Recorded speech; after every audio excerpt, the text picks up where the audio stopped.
So good morning, everyone. Can you hear me okay? Is that loud enough? So welcome, and both here in person and online on this Christmas morning. For those of you who celebrate Christmas, Merry Christmas. For those of you who don't, Merry anyway. A day of cheer. I've been inspired by Christians who celebrate Christmas as a day of love, kind of a universal love.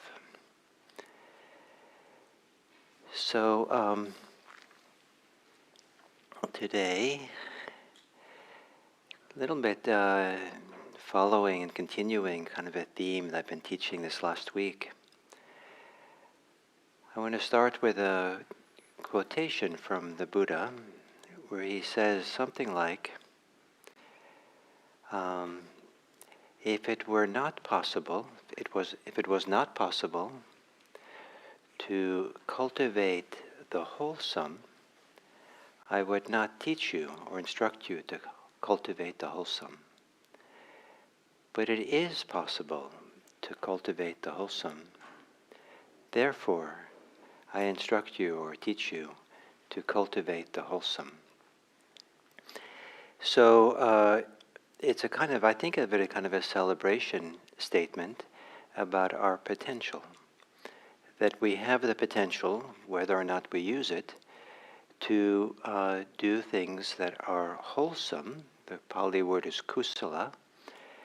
And, if you want to make it really simple in English, we would say, do good. But that kind of misses some of the nuances or richness of the term. That the word kusala means both something which is really wholesome or beneficial or helpful. It also refers to something which is skillful, which is done well for a particular purpose. And then you have to ask, well, what's the purpose? But when you translate it as wholesome, then the purpose is itself. It's to be nourished, to be supported, to do something that feels like it's whole-making, makes you whole or wholehearted or something, part of it. But the kind of the idea of wholesomeness is that what is beneficial for us or beneficial for the world. That it's a non-afflictive, it's an absence of causing any kind of harm to oneself and to others, and to be for our welfare. So this language of for our welfare, for our benefit, to help us, to develop us, to strengthen us, all kinds of things. We have this potential. Now, we could just ignore that potential, or just kind of take it on some kind of faith. Well, I'm good enough. I don't have to do anything special. I just can go along, live my life, and I'll stop for pedestrians. I live a good life. But the word. So that's fine. Maybe you live a basically good life, but it's possible to cultivate this wholesome so that it brings a sense of inner thriving. A sense of abundance within. And this is part of what the teachings of the Buddha was about, was not just to do good for yourself and for the world, but to cultivate something that brings a kind of fullness, a wholeness, an abundance, a phenomenal sense of thriving from the inside out. So our sense of thriving does not depend on conditions in the world, but rather has to do with the conditions of our own heart, our own inner life. And so there's a lot of attention given to this inner life that we want to cultivate and develop. And I was kind of, maybe because I was giving this talk, I was struck when I was meditating with all of you now, that after some minutes, there was a clear shift within me. And the shift was, I've been thinking about things over these last few days and coming down here. And so I was still kind of a little bit, my mind was a little bit in the momentum of my concerns, my thoughts, my activities lately. And then after sitting here breathing for a while, I could feel there was a shift. And I could say, oh, now I'm here. It took me 5 minutes, or it took me a while, but now I'm here. And now I was here and could feel the sense of being here, not just in this room, but more physically almost. I'm here in this body. It's almost like now I'm connected, and I had this sense of expansive space in my body when I was finally here. Okay, here I am. And now I could feel that now that I'm here in the space of my body, now there was space for the good, for the wholesome, for the beneficial to flow or to grow. Whereas when I was caught up in my thoughts, the space within was kind of tight. If I even was paying attention to the space, there was no space. It was tight, it was contracted. I was kind of in my head in a sense. And the head is a very different place to be the source of the wholesome than it is to be kind of here in this body, grounded in it, with space in it for something to flow and to well up and to be here. The difference is that when I'm in my head, I could have the idea and the admonition, I'm supposed to be good. I'm supposed to do nice things. And it comes from a conceptual, conceiving world of logic, ideas, things I've learned from other people, how things should be. It's a place, because I'm so disconnected to the rest of me, it's difficult sometimes to notice the bias that's operating there. It just seems like it's the truth or something. And there's all kinds of biases by which, this thinking mind can live by without even being seen. But when I dropped in that moment where things switched and I could feel, oh, here I am, I found that I wasn't as interested in my thoughts anymore. They were okay, but they weren't really the name of the game. But I had much more clarity about it. And I had much more choice about what I did next. I had some choice of whether to stay there. Or I had some choice to, I had some really good thoughts going, so, and so I could go back up in those thoughts. And, I had a choice. But I could feel that what felt wholesome, what felt really good and nice place to be, was settled here in the present, in this open space in my body within, that it was there I could generate it was a different source for choices I make, different choice for what I want to develop or how I want to be, or different choice about what I want to give energy to. What you focus on is, gives a kind of energy to things and keeps things spinning and going sometimes. But if you give your attention here inside, and there's qualities of generosity or love or kindness or gentleness, calmness, wisdom, then to focus on that within makes room for it, allows that to grow, makes space for it, validates it, authorizes it to kind of be there. It's okay, you're allowed to be there, it's good. I'm not going to overlook you. One of the interesting things about this switch to kind of really being here, it was a little bit easier to see that these deeper feelings, deeper way of being, was not so connected to my usual self-identity, my usual kind of self that I'm operating, and this is how I need to be, and this is what I need to do, and this is what those people did to me. But there was something, it was certainly happening within me, but I was less inclined to take it, to take it personally or to claim it or appropriate these inner wholesome feelings. I could feel that if I appropriated it, it made smaller space for it. So we have this wholesome. The Buddha said, cultivate the wholesome. And then he offered things like meditation practice as I think of it as a seed bed that you prepare so these seeds of the wholesome can grow. And that's a very different way of thinking about it, as just saying, do it. Just do it. Which might come then from the conceptual mind, the head. It might come from all kinds of other places than just coming from the seed bed deep inside that wells up and flows. So one of the things that's needed if we want to cultivate the wholesome is desire. And without some desire for it, why would we do it? Why would we put any energy, effort into it?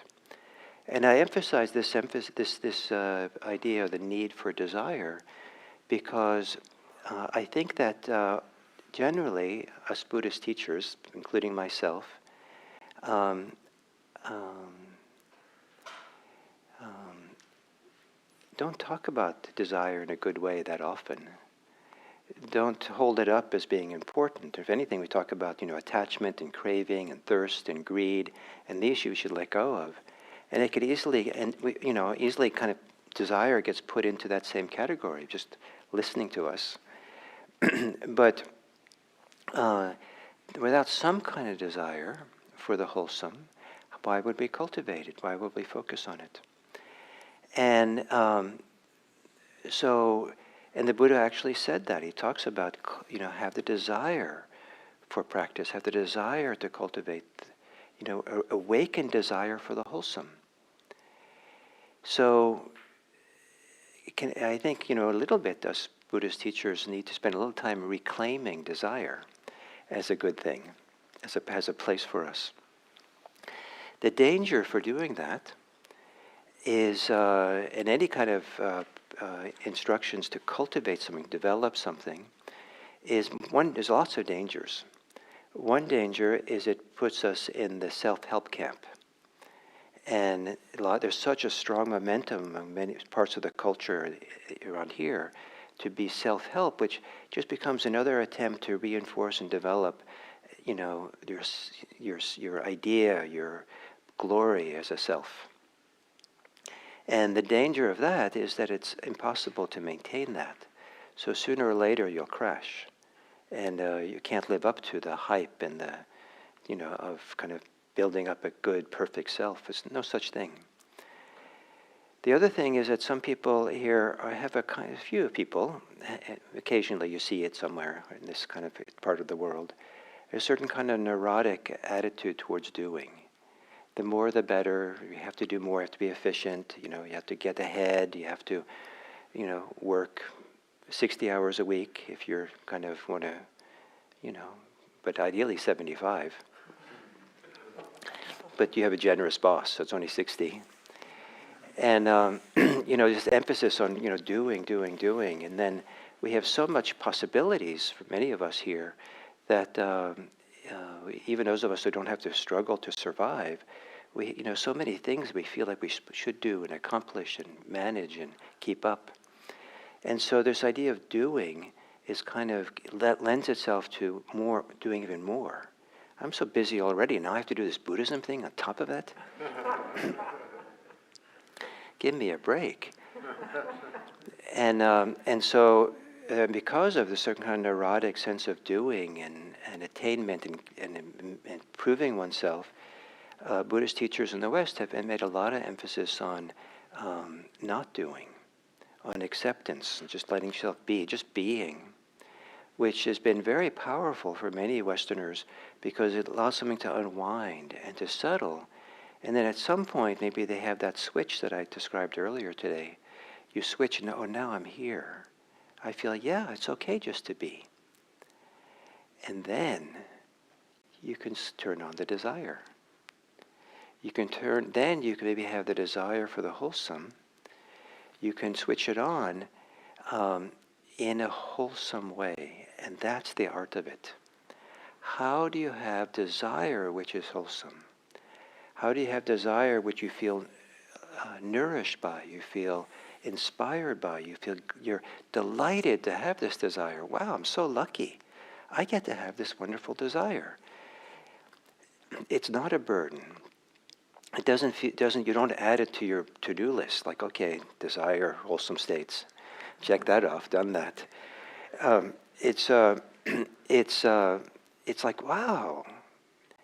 Just even having that desire feels like, wow, that's pretty cool. Is that possible? It is.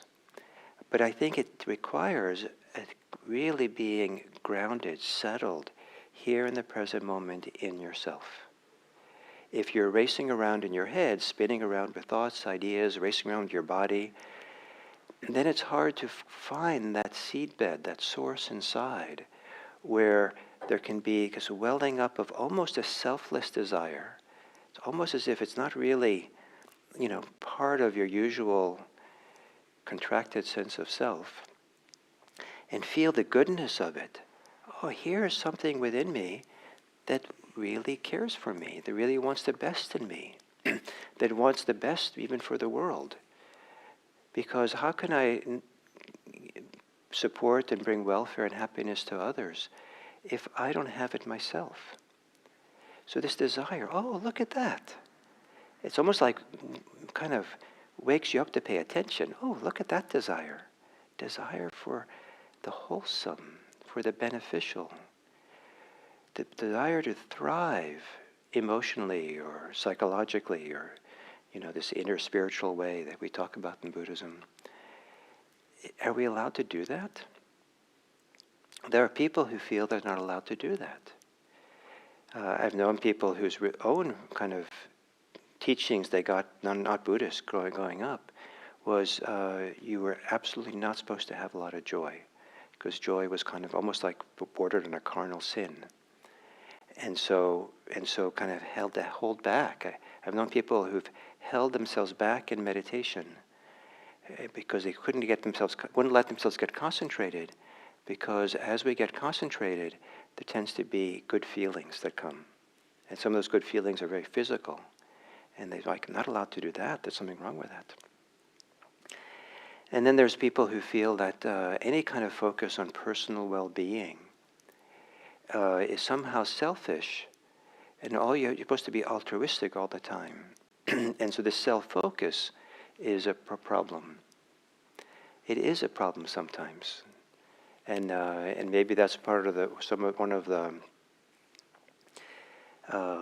challenges in a practice like we do, where there's a lot of this inward focus, is to be able to differentiate between narcissism and healthy inner focus that's not self-enhancing or making. And as a teacher, I talk to a lot of people about their practice, and every once in a while, in a great while, I talk to someone who is saying all the right words about, focusing inwardly, and I kind of think, wait a minute, somehow something doesn't seem quite right here. Maybe it's the frequency in which they use the word I. It's just like, it seems like every other word is I. And so it can be a problem, what we're talking about here. But the important thing is, it doesn't have to be. There is something really beautiful that awaits us within, that we can cultivate, and a beautiful desire to awake to do it. So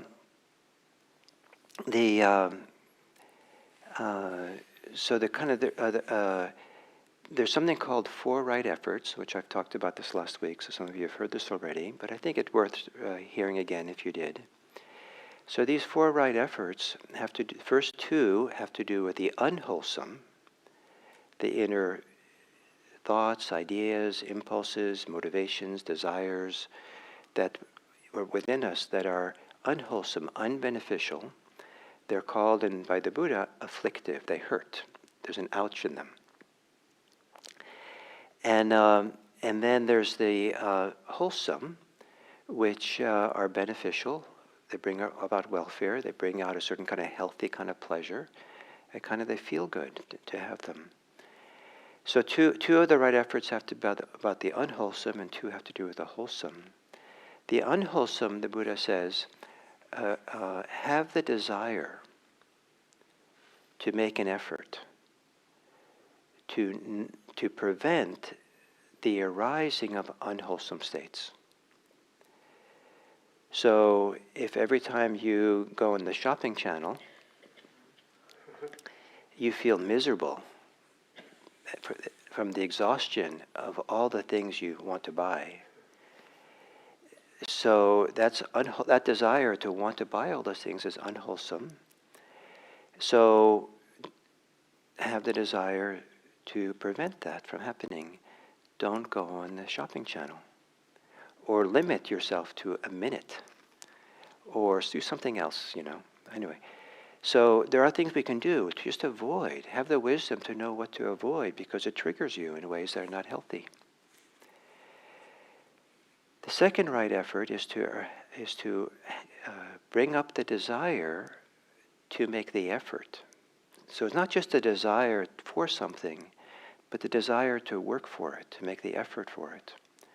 Bring up the effort to abandon the unwholesome that's happening inside of you. And what's this very important part of this language, because Buddhism often gets associated with letting go. These Buddhists are all about letting go. When the Buddha talks about what we let go of, it's always inner mental states which are unhealthy. I don't think he hardly ever talks about letting go of things in the world. But he is talking about letting go of greed and hatred that we have, resentment, envy, avariciousness, all kinds of things that are inside that are unwholesome. So the world is the world, but how we relate to the world is the issue. So this abandoning of what is unwholesome, have the desire for it. Then have the desire for evoking wholesome states. So wholesome states are good. So what would you do to evoke them more? Make sure you get enough sleep if you can. Make sure you have some downtime. Be sure you spend time with people who inspire you and bring out the best in you. Make sure you don't go on the shopping channel. Go if you really have to do a channel. Go on some channel that inspires you, makes you feel good and kind of it's delightful for you. Whatever it is, there's choices to be made here. It's not just leaving things to chance. And part of the choices is what behaviors we avoid and what behaviors we engage in. That's what a wise life is involved in, that kind of reflection and thinking. And then evoke the desire to make the effort to develop, expand, thrive, strengthen, increase the wholesome. The Buddha uses a whole series of words here, of what you do. All these, kind of phenomenal words, like the word abundance is in there, or increase, and develop, strengthen. So, avoid the wholesome, cultivate the unwholesome. So I went through this review for some of you because for a very important reason. Having desire to develop, to strengthen the wholesome is important. That desire is important. We want to look at the desire, study the desire, get to know your desire, to ensure that your desire is wholesome. That the desire it doesn't have any unwholesome mixed in it. If there's unwholesomeness mixed with your desire for spiritual practice, chances are you're going to suffer. Chances are you'll have stress.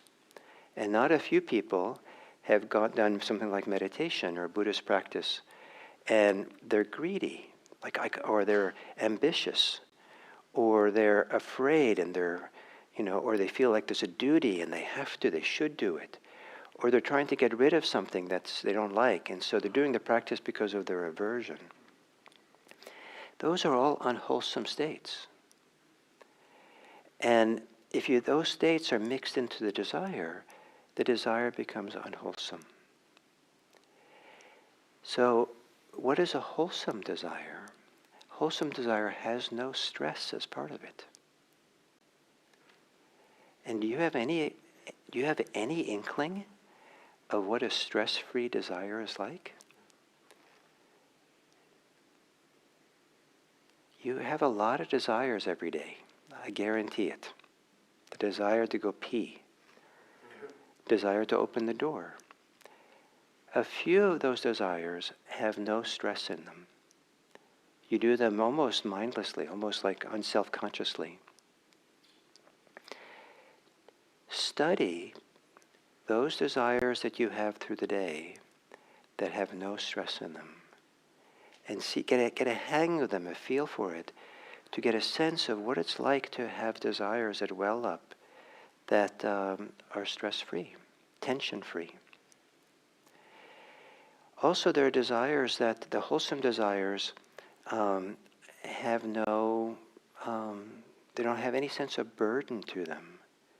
I think the burden and obligation, I don't know if that's always unwholesome exactly, but it's rarely going to produce wholesome feeling in the desire, I think.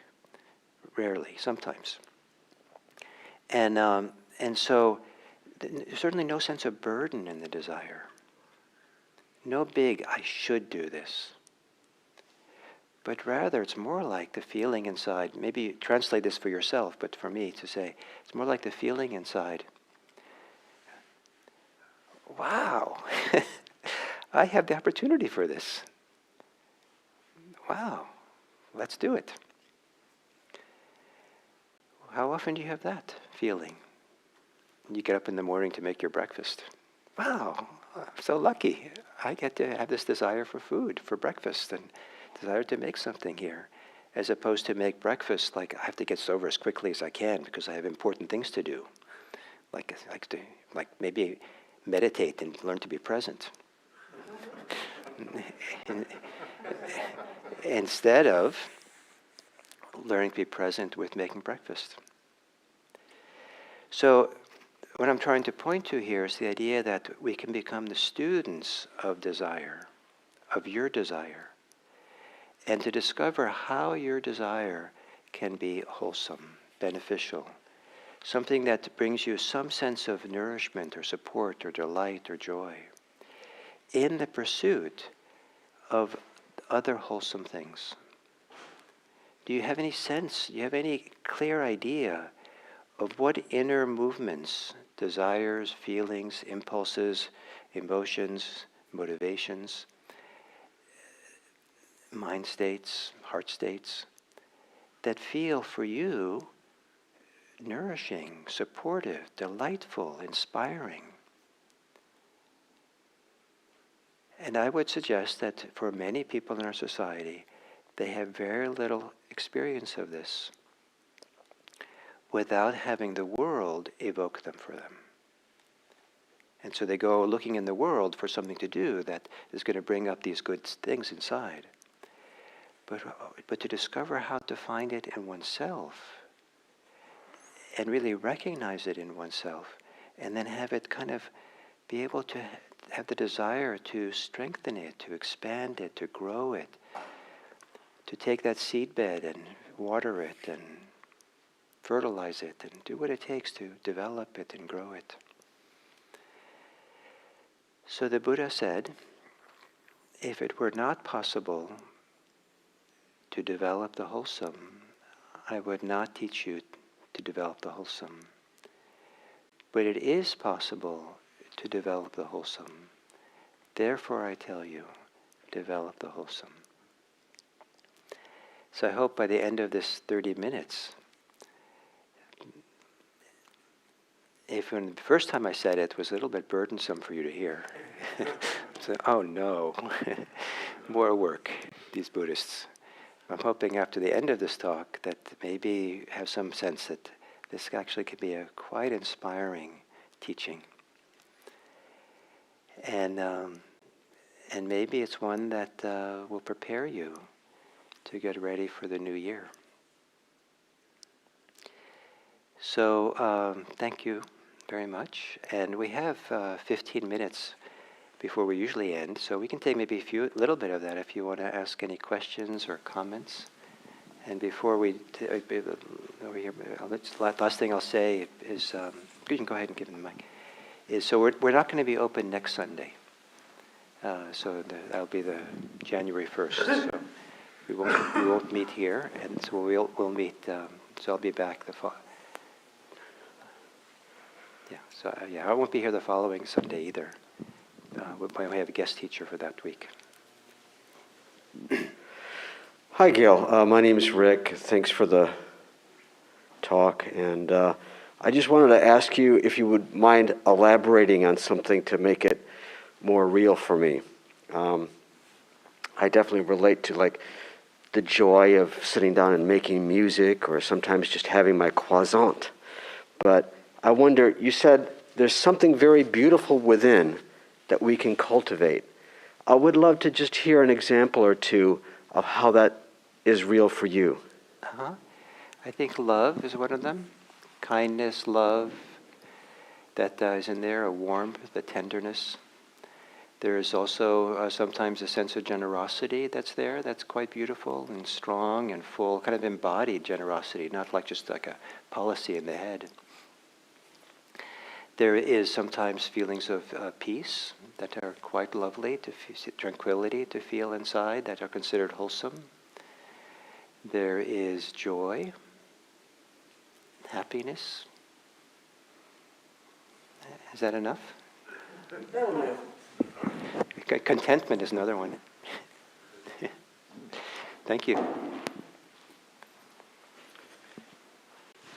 Gil, the word kushala, it comes from a grass called kushala grass, which is very sharp. So you find it used throughout the scriptures. It has, even though they translate it as skillful, it has the connotation of razor sharp skills, like a person walking on a tightrope or somebody operating with machinery where they can get injured. So it refers to the discriminative knowledge. And in fact, in the Bhagavad Gita, this is one of the definitions for yoga. Yoga is called yoga karmashu kaushalam. It is skill in... It's fine to keep your mask on. I hear you fine. Yoga is called skill in action. It's called yoga karmashu kaushalam. So it's a skill. It's the razor sharp skill in action. So I just wanted to Great, thank you. that. I've heard that before, and it said that it takes a lot of skill to be able to pick the grass, because you'll get cut if you're not careful how you pick it.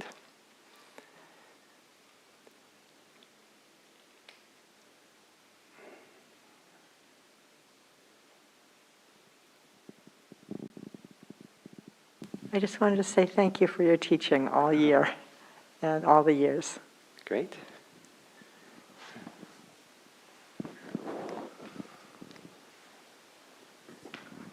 Thank you, Gil.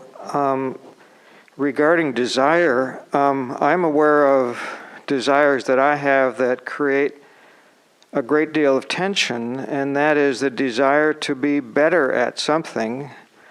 I happen to be a dentist, and I have a desire to be a better dentist, and it creates a lot of tension. How do I react to that, or what would you react to that? So when we start with the top, kind of the top end, or like bird's eye view, looking at this desire of yours that brings tension, what would be a wholesome way of beginning to address it? Hard work. Then step back further. Because does hard work feel wholesome to you? Yes. Oh, so tell me how that works. How does hard work feel wholesome? How do you feel better after you work hard? Oh yes, my highest highs are after having accomplished something difficult and having done it well. Great, lovely. So now how would you address, using that way of working hard, how would you now address this tension around wanting to do it better? I'm aware of, I work because I want to work, and I enjoy it a lot. I don't have to work anymore. It's different than I was 20 years ago. But I'm aware of a kind of another conflicting desire, like, why would I go to work and do something that's very difficult when I could just sit at home? You know, I could sit at home and listen to meditation tapes or music, or whatever. And it's an interesting quandary in my own mind. I mean, I would like to be comfortable, but I want to be, have the accomplishment. I guess I'm kind of seeking the high of having done something well. Uh-huh. And that is just hard work and creates a lot of tension. Yeah. Well, I think that the generic response to you is for you to spend a lot of time being mindful of what's really driving you and what's really happening underneath the layers that's happening in your mind, because there's probably layers of beliefs and attachments and clinging operating there that you don't even see, especially because of all the tension it has in there. And so I think to do some kind of deep investigation of this, maybe with the help of someone else who you can be in conversation with and kind of dig into it, would be really nice. But you also seem to have something really wonderful about you, and that you have this wonderful sense of doing and throwing yourself in to do something really well. It seems like could be a beautiful thing to free from all the tension, to do it without any tension, but to do it with delight and wholeheartedness. It's a wonderful thing. And listening to you, I wondered whether doing your I don't know where you do it now, but if you do your dentistry in a different place than you're doing it, do it for free for people who are low income. And I wonder if that would give you a whole different sense of accomplishment and a whole different level of challenge, because you say you don't need to anymore. And that would kind of allow you to explore a whole different side of yourself that would come and grow than you can if you do it like in the old, what you've been doing for all these years. Yeah, I do a fair amount of that. Fantastic. And that's And does that make a difference where you do it in terms of what you're talking about here? not really. No, it doesn't matter if somebody's paying a lot of money or or no money. Uh-huh. It's the work and the outcome of the work that matters. Yeah. Well, I think you have something good going here, but there's something for you to discover there that frees you from the tension. And it might even allow you to, without the tension, you might actually find that you enjoy it even more, that you're kind of in the flow of it in a much more beautiful way, wonderful way. Thank you. Thank you.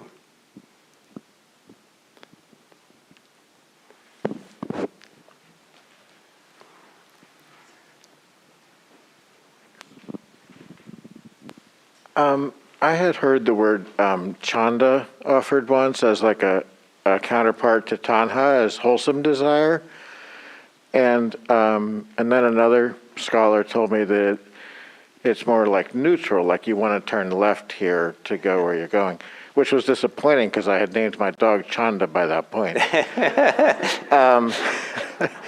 But it brings up a whole new thing of neutral sort of desire. Yeah. But my question as a practitioner is a tendency to cross-examine myself. Is this spiritual materialism? Is it becoming grasping? So I guess like a distinction between a wholesome desire that's inspirational and leading to a good place versus sort of a near enemy of wanting. Well, for start with what you said first about chanda. So the Pali word chanda is, I don't know if it's exactly neutral, but it's ambidextrous. So it can be, the word can be used both for wholesome and unwholesome. And sometimes in context it's clear it's unwholesome. In context it's wholesome. And so it kind of can take different shapes that way. So it's still a very good word in context. So in the context of your life, it's still a good name.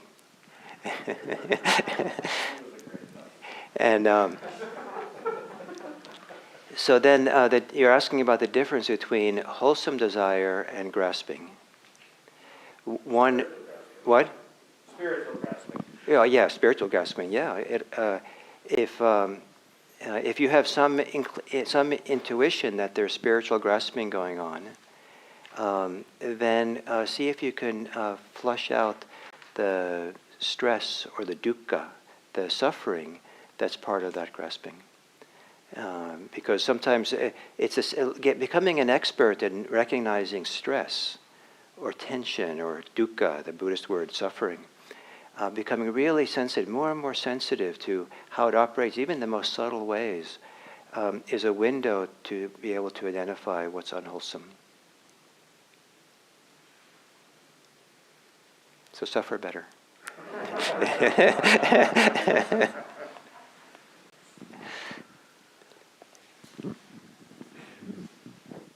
Thank you for a very nice session on the wholesomeness of the A little desire. bit louder. I think in our first conversation, one-on-one with you, I have presented to you that my connection with Buddha was, I used to visit this place. It was actually a hotel where they had a restaurant called Lumbini. Lumbini is essentially the birthplace of Buddha. Yes. And right next to it, they had a bar called Trishna within the same compound, the hotel called Siddharth. And Trishna is essentially in Excuse me. Sanskrit. So you say a bar in the hotel is called Krishna? Trishna. Krishna. Trishna is the yeah. Oh, Trishna. I mean, Yes. like we say in Pali, Desire, Tanna. like that. Yeah, Yes, yeah. yes. Oh, the name of the bar is called Thirst. Craving. Yes. So I wondered, like, I mean, if that's like a wholesome desire, or like, I mean, that's like, why would they would name it that way? I mean, Oh, they're just being honest. So the word in Pali it's Tanna. In Sanskrit, I think is Trishna. Trishna, Ichha, Yeah, Trishna. and it's understood. I don't know what all the meanings or different areas of India and Indian language, but at least in the Buddhist terminology, it means it literally means thirst, but it has the connotation of craving. And so, so a good place to go for the craving for alcohol is to the bar. So they're just being honest. And I would hope a Buddhist would see that and say, oh, that's not my place. So he would rather go to Lumbini than to Trishna. So well, fascinating that at Lumbini, the birthplace of the Buddha, there's a bar called that. No, the restaurant was Lumbini and the bar was Trishna. Ah, I see. Great. Well, maybe the last one, please. Yeah, this might be, my name's Katitha. This might be similar to a question that was asked, but I still wanted to ask it. Two wholesome desires that I feel like I have, they feel like they're in tension with each other. One is like generosity and wanting to help others, and the other is to like be in community and just to be with others. And yeah, I guess my question is, yeah, they almost seem to like work against each other to the point where it feels like I can only really cultivate one. And I'm just wondering, I guess, what do I do about that?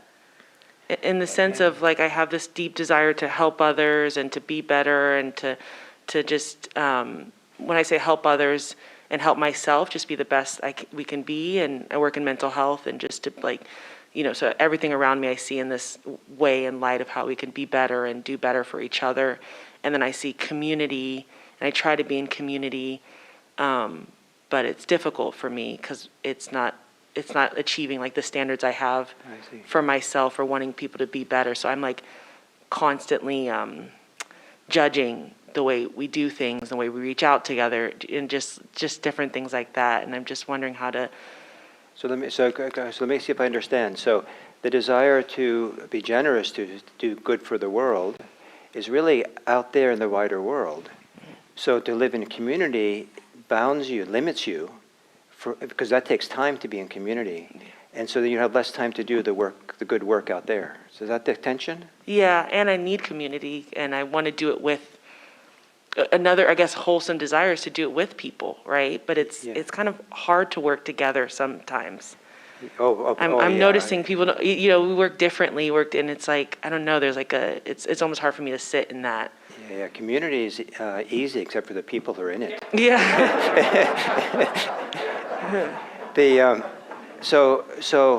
I mean, this is a really important topic, so I feel like whatever I say will be just shorthand for. Okay. So please, allow me.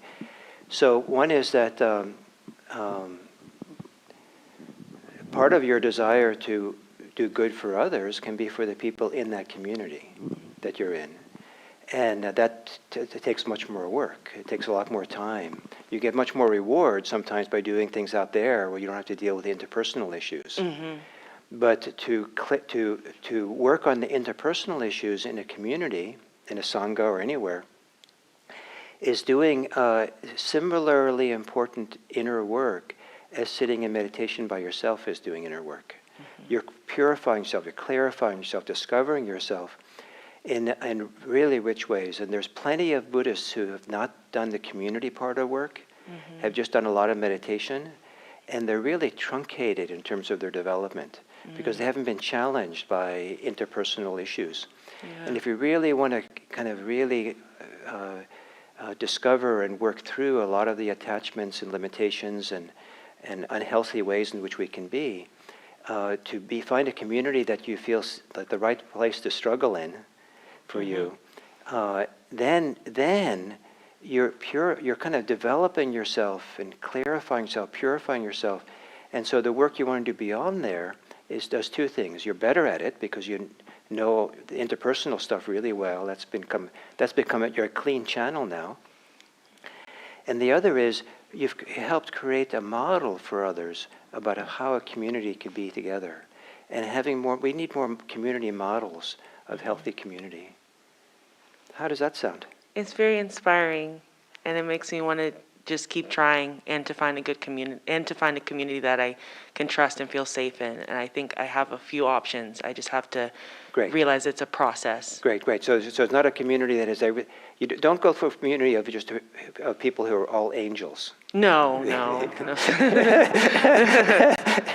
That's no fun. I don't enjoy those communities anyways. But rather it's more like, these are the people I want to be in. If I'm going to be in conflict with someone, these are the people I want to be in conflict with.